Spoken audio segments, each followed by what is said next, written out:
Welcome to the 2021-2022 Parent-Athlete meeting that we are hosting on our YouTube channel, so that way everybody has a chance to view it at their pleasure and at their own time. A couple of things. I am the athletic director. I'm Gary Bruner, and I will be directing this meeting. I do want to thank Gabriel Baum for recording this and putting this all together, along with Michelle, and hopefully we can tell you a little bit about our YouTube channel along the way and make all of this information available. We thought that this would be much easier than getting everybody in person, making it a 1 hour time after practices begin. So I have a few slides I'd like to go through. We'll make this as quick as we can for you, but I think that all of this information you will find very helpful for the upcoming year, especially for incoming freshman parents and sophomore parents whose year last year was so much different than what we're normally used to. I'd like to first start off by talking about some of our important organizations that we have here at the high school, especially involving athletics. First of all, we have our Booster Club. The Sports Boosters meets the first Wednesday of each month, and currently they meet at 5:30 at Baby Bulls West. The next meeting will be September 1st, on Wednesday, September 1st at 5:30 at Baby Bulls West. The reason this group is so important is because the funds that they raise ensure that you do not have to pay an activity fee for your child to participate in any of our athletics. Our one goal has always been to keep things free as much as we can. I do realize there are some costs involved, but we don't want those costs to come directly to the school. Another important organization involved in our school is the District 90 Education Foundation. The Education Foundation, although it does not help athletics directly, it does involve our football team. The District 90 Education Foundation has some sort of sale at the football games. The last few years it's been a touchdown club hat. And all those monies that are derived then go to help many of our different educational purposes here in the high school. The next organization I'd like to talk about is our Friday night student tailgates. We're super excited to be able to have those again this year. We will have a Friday night student tailgate in which our students who are not involved in football will be allowed to come out prior to the game, enjoy some meals, enjoy some games, music, have a good time, and then get ready to watch the Indians on to victory. That's our fun things to start with, and then we get into our meat and potatoes of why we are here. The first thing I'd like to talk about is eligibility. One of the biggest questions we always get from our students is, what do I have to do to be eligible to play? Well, first of all, you have to be a student, and to be a student athlete, you have to be that student first. So here are eligibility rules. If you have 2 Fs, you are ineligible for the week, and that is from Sunday to Saturday. If you have 1 F, you are eligible, but you must attend 3 study sessions during the week. And we'll talk about that a little bit more in just a second. Also, anything with 2 Ds, you're eligible, but also must attend 3 study sessions. And then the study sessions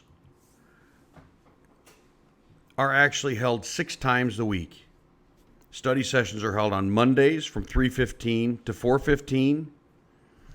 On Tuesdays and Wednesdays, they are held before school from 7 to 7:45 and after school from 3:15 to 4:15. And on Thursdays, they're held before school from 7 to 7:45 in the morning. Those study sessions are super important for many of our students. Not only that, you do not have to be on the list. You do not have to have the 2 Fs, the 1 F, the 2 Ds to go to those study sessions. Those study sessions are available to you all year long. You do not have to be on that list to go to those study sessions. If you need to come in and get some help with some of your subjects, you're allowed to, and it's been a great program for us. The next section I don't have a slide for at this point because it is an ever-changing world that we are in our COVID regulations. And I didn't think it was is worthwhile to put a slide out here because by the time it gets published, there will be changes made. I can tell you this.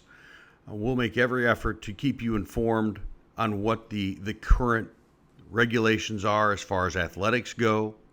As of August 2nd, 2021, our regulations are pretty simple. For all outdoor events, athletes will not have to be masked, but they can be. If they choose to, they can be. For fans at this point, once again, it is their choice for outdoor events. The indoor events rules are changing as we speak. At this current time, athletes indoors will not be required to wear a mask, but it is recommended that they wear a mask. Currently, for our spectators at indoor events, it will be the same basic protocol that you will be recommended to wear a mask, but it will not be required. As I said, those will be changing probably within the next couple of weeks, but we think that is where we sit today. The one rule we do know is probably pretty much here for the year is that your students, when they are riding a bus, will be required to wear a mask. And that one we do not feel is probably going to change this year. The next slide talks about the concussion protocol. The concussion protocol is information that you can read on. Everybody says, well, this is a football rule. And we have found out that the concussion protocol, we've actually had more concussions in the last 4 years in cheerleading, basketball, and wrestling than we have in football. And so therefore, there is a whole system of what is in place if your son or daughter gets a concussion. The one thing that I think that you need to realize is that if your student gets a concussion during an event, we ask that you talk to the teachers, talk to the coaches. Sometimes the concussion symptoms don't come until after an event, after a practice. And so keep everybody informed. The one thing we always ask is that you just help keep all of us informed, and we will do our best to ensure the safety of your son or daughter. Something we started a few years ago were activity buses to practices. Some of our fall sports, they practice away from our campus. Golf practices away from campus.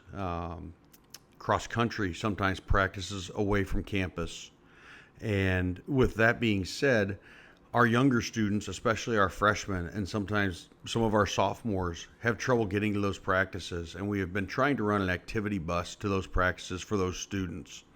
And so what we do is we just ask you to, contact, communicate with your coach if you need that service. And if you do, we will do our best to make sure that happens.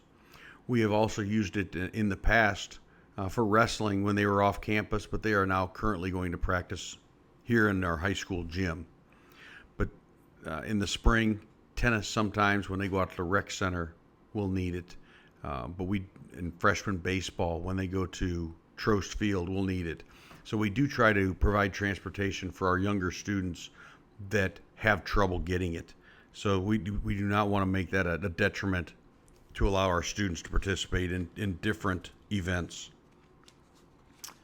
The next slide I have on there is talking about the forms, all the required forms that you have. And for those of you who are former students here, you remember all the forms we had to fill out. And now that has really been streamlined. So much of it is done through registration, through online registration. The random drug testing is free if you sign up by August 28th.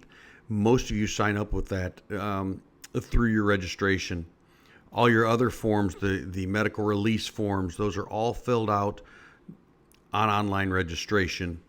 Physical forms, if you have trouble uploading them, you can send a copy of them to the athletic office or your coach.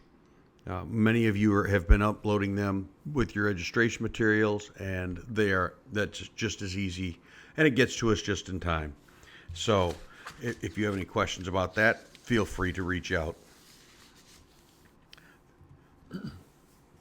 Our next couple segments are about student athlete and parent conduct.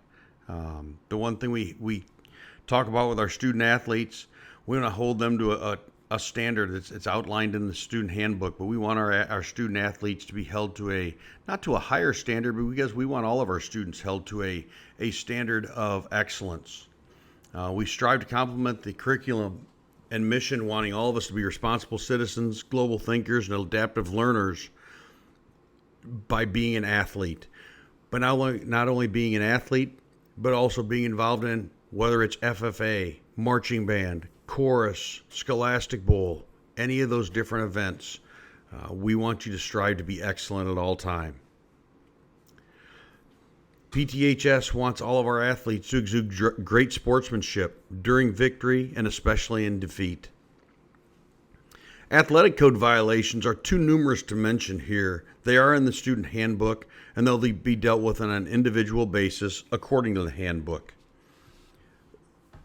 The general ones that we always deal with are your alcohol, your tobacco, your drugs, your vapes. Sometimes we deal with classroom, not behavior, but gross misconduct in the classroom. Another part that always becomes a question is social probation. So social probation is something that it deals along the same lines as what happens with our athletic eligibility. The social probation part is a little different though, because that gets run on Thursdays. So social probation runs on Thursdays, and you find out that you might be failing 2 classes. You may be placed on social probation. And what that means is that you can't attend any after-school activity with the exception of a practice, but you are not allowed to go to any extracurricular game, dance, club activity if you are on social probation. But it comes out on Thursday, and the reason it comes out on Thursday is so that way you have from Thursday to Sunday to get that grade up and keep your athletic eligibility for the next week. And so that's why we do that a couple days later. The next portion is parent conduct. And the parent conduct, what we really ask is that you cheer for our students. We want you to be a model for our student athletes. I think that many of you understand and realize after the last year, one of the hardest jobs and one of the ones that we have the greatest need right now is for athletic officials. There were many games in our area, whether it be baseball, especially baseball, that were canceled because of a lack of umpires. We had some lower level basketball games canceled because there were a lack of referees. One thing that was kind of disturbing and disheartening for me this past year as the athletic director was in the state of Illinois, there were 18 ejections in the state of Illinois by parents, and 2 of those 18 came from our parent group. And that is something I think we have to really work on. So one of the things that we are doing is that if you are ejected from an event, you will receive the same suspension that a coach gets, and you won't be able to attend at least one event up until the next level of game that your son or daughter participates in, and you'll be required to complete the NFHS Learn National Parent Credential for a possible reinstatement. Our coaches do the same thing. If a coach gets ejected, they have the same thing. They get suspended for a minimum of a game for the first time, and then they have a coaching class that they have to perform in order to possibly get reinstated for the next game. And so we really want to stress that as we go into our next year is positive parenting. Some other items. One of the big questions always is sign-out sheets. When we go to away games, coaches will many times, because of the amount of travel we have, will allow you to sign your son or daughter out to go home with you after a game. And we have no problem with that. The only time that we run into an issue is if you want to bring somebody else's son or daughter home with you. And if that's the case, we ask that you have gotten written permission from the athletic office at least 24 hours prior to that game happening. because our coaches need to know how many people are riding home. Our coaches need to know that they are going home with somebody safe. And so we ask for that parent notification so that way we can get all of our transportation needs lined up. Fundraising, we've talked about this a little bit, but while we're trying to limit this, coaches may request your participation to fundraise. There are a couple of other items that I think are important. One of the questions that people ask me all the time is about recruiting. If somebody wants to get recruited, how do I do it? There are a couple of free websites that our students use quite a bit. One of them is called sportsthread.com. All you have to do is go to sportsthread.com, sign up for a free profile, and it's kind of like an athletic Facebook with college coaches. That one has gained a lot of traction, especially out in the West Coast and the East Coast. We were the first school in Illinois to actually join with them, and they've been a great tool for many of our kids. Another one that is new, it used to not be free, and it is now, is the NCSA. Then it's the New College Student Athlete Program, and that is on ncsasports.org. They now have a free program, and that is probably the one of the more recognized ones. But if you sign up for an account there, they will get your information out for whatever sport you wish. The one thing that is a little strange on both those sites is that if you're a multiple sport athlete and you're not sure what you would like to get recruited in, you will have to create a profile for each of your different sports. Some important web addresses that I wanted to bring up. Obviously, the first one is the Pontiac90.org. That's our school website. I don't have that one listed first, but that, to me, is the most important website we have. And you can get to most of our other websites through this. PontiacAthletics.net is our athletic website. That is the one where if you go on there, it will have all the schedules. It will have all of your transportation times listed.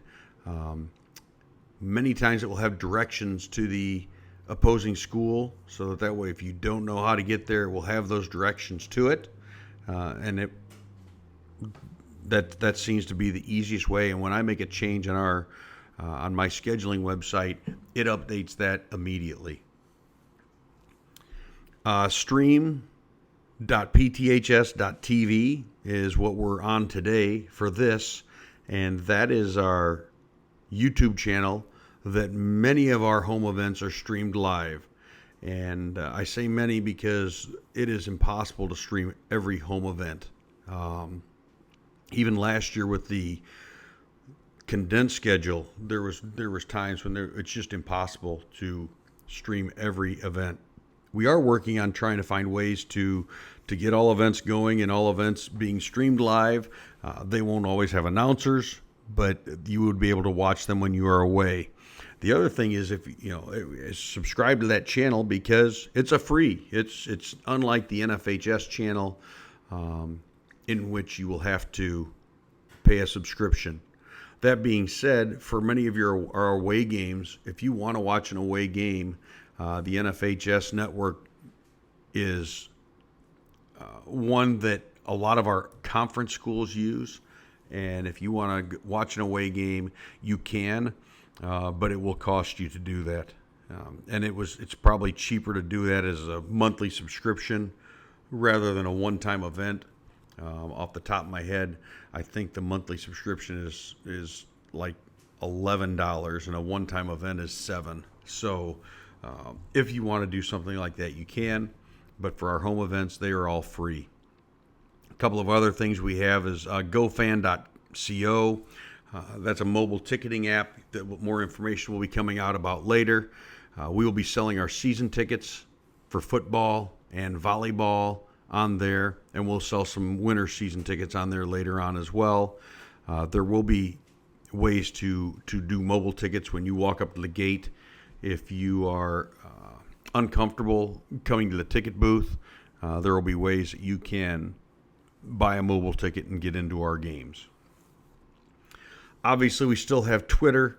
And our Twitter handle's at PTHS_Indians with some hashtags of hashtag Indian Nation, hashtag Indian Pride. A lot of our updates go out there. There are different Facebook pages out there. There's a Booster Club Facebook page. Many of our teams have Facebook pages. The high school has a Facebook page. The athletic department does not have a Facebook page because when we put something on Twitter, it will go to our PTHS Facebook page if deemed necessary. So the athletic department itself does not have a Facebook page, but that to me, that's fine. We don't need 1,000 Facebook pages out there. So if you have any other questions, you can contact me. My email address is on this next slide. It's gbruner@pontiac90.org. All varsity coaches' emails are their first initial, last name at pontiac90.org. There are a couple of them that we're still updating. They may not be up and going until August 10th. But if you look on the IHSA website, their current email address is on there, but they will be all Pontiac 90 email addresses by the middle of next week. Our athletic office phone number is area code 815-844-6113. There are 3 different extensions you can choose for that. The number 21 is our general one. 221 will get you to Connie, and 223 will get you directly to me. And those are our different phone extensions. And, hopefully we have a great year. We're looking forward to a great year. Once again, I wanted to thank Mrs. Baum and Gabriel for coming in and recording this. We're going to get this information out to you and have a great year. And once again, if you have any questions, feel free to reach out. Thank you.